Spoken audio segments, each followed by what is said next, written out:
ইরানের সঙ্গে সংঘাতের জেরে ব্যাপক আর্থিক ক্ষতির মুখে পড়তে যাচ্ছে ইসরায়েল। একদিকে অভিযান পরিচালনা, অন্যদিকে তেহরানের হামলা ঠেকানো। প্রতিদিন শত শত মিসাইল ব্যবহার করতে হচ্ছে। এতে করে দৈনিক গড়ে প্রায় $1 বিলিয়ন ব্যয় করতে হচ্ছে তেল আবিবকে। এর বাইরেও বিভিন্ন বেসামরিক স্থাপনায় ক্ষয়ক্ষতির জেরেও ব্যাপক আর্থিক লোকসান গুনতে হচ্ছে। এই যুদ্ধ ঘিরে অস্থিতিশীলতার কারণে বাণিজ্য ক্ষতিগ্রস্ত হচ্ছে, যার প্রভাবে টালমাটাল হয়ে পড়ছে দেশটির সার্বিক অর্থনীতি।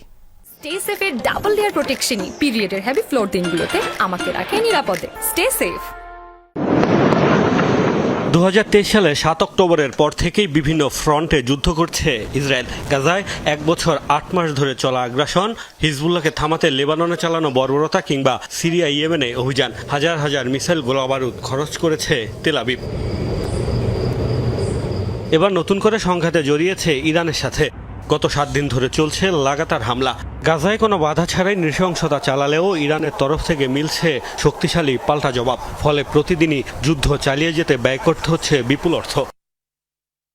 ইসরায়েলের প্রতিরক্ষা মন্ত্রণালয়ের বাজেট বিভাগের সাবেক কর্মকর্তা ব্রিগেডিয়ার জেনারেল রিম আমিনাখের বরাতে দেশটির সংবাদ মাধ্যম ওয়াইনেট নিউজ দাবি করেছে, ইরানের বিরুদ্ধে চলমান সংঘাতে কেবল সামরিক খাতেই প্রতিদিন গড়ে $3.25 বিলিয়ন শেকেল বা $1 বিলিয়ন ব্যয় করতে হচ্ছে ইসরায়েলকে। সংঘাতের প্রথম 2 দিনের খরচ বিবেচনায় এই ব্যয় অনুমান করা হয়েছে বলে জানানো হয় ওই প্রতিবেদনে। সাবেক ওই সামরিক কর্মকর্তা দাবি করেন, এর মধ্যে ইরানে হামলা চালাতে খরচ হচ্ছে $593 মিলিয়ন, আর বাকি অর্থ ব্যয় হচ্ছে পাল্টা হামলা ঠেকাতে। এমনিতেও বেশ ব্যয়বহুল ইসরায়েলের আকাশ প্রতিরক্ষা ব্যবস্থা। ইরানের প্রতিটি ক্ষেপণাস্ত্র ধ্বংসে তাদের অ্যারো সিস্টেমে খরচ হয় $3 থেকে $4 মিলিয়ন। এছাড়াও ইরানের মিসাইলের আঘাতে ব্যাপক ক্ষয়ক্ষতির মুখে পড়তে হচ্ছে ইসরায়েলকে। এরই মধ্যে ধ্বংস হয়েছে অনেক সামরিক ও বেসামরিক স্থাপনা। পাশাপাশি চলমান অস্থিতিশীলতার কারণে ক্ষতিগ্রস্ত হচ্ছে অভ্যন্তরীণ ও বৈশ্বিক বাণিজ্য। এসব ক্ষয়ক্ষতির হিসাব আমলে নিলে মোট ব্যয় বাড়বে আরও কয়েক গুণ। বিশ্লেষকরা বলছেন, সংঘাত দীর্ঘায়িত হলে ব্যাপক আর্থিক ক্ষতির মুখে পড়তে হবে ইসরায়েলকে।